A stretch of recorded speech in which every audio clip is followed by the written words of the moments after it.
Olá, sejam bem-vindos a esse vídeo. Nós vamos comentar hoje sobre a endometriose com acometimento intestinal. A endometriose, ela nada mais é do que células de revestimento interno do útero, que é o endométrio, que podem, por várias maneiras, acometer de maneira retrógrada, né, a cavidade pélvica, ou seja, ela pode acometer, essas células podem se implantar em vários locais, dentre eles, por exemplo, o trato digestivo, principalmente o reto, o sigmoide e, por exemplo, muitas vezes o acometimento também do apêndice. Então, esse acometimento pode ser superficial ou cada vez mais profundo, é determinado o que a gente descreve como acometimento intestinal da endometriose.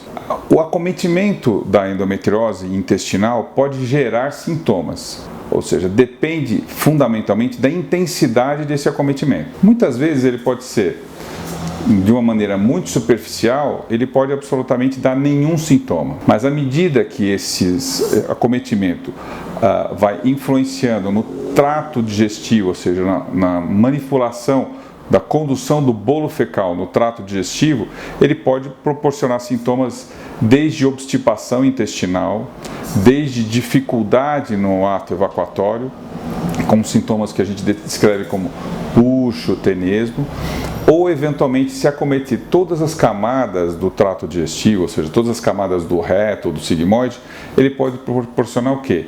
Na vigência do fluxo menstrual, pode determinar sangramento digestivo no ato da evacuação, por exemplo, principalmente relacionada à menstruação. Então, são sangramentos que acometem junto com a menstruação no trato digestivo.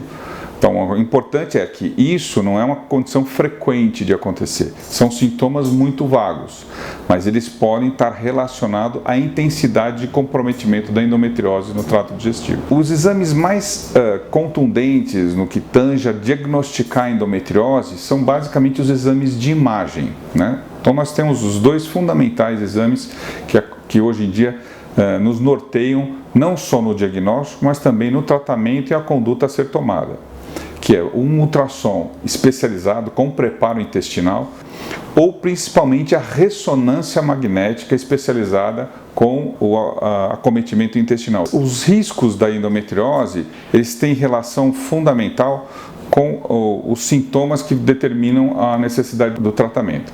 A dor pélvica crônica e a infertilidade são, sem dúvida, o que mais preocupa no que tange ao diagnóstico que vai determinar uma necessidade de uma resolução do quadro. O tratamento cirúrgico é reservado para uma parcela de pacientes, não são todos os pacientes que são encaminhados à cirurgia, mas o que a gente observa hoje em dia é o crescimento muito expressivo de cirurgias de endometriose com o acometimento intestinal pela frequência de sintomas crescentes na população. Obviamente isso está relacionado a uma série de inconvenientes do ponto de vista de diagnóstico, muitas vezes tardios, que essas mulheres apresentam. Quando esse diagnóstico é feito, já existe esse acometimento intestinal.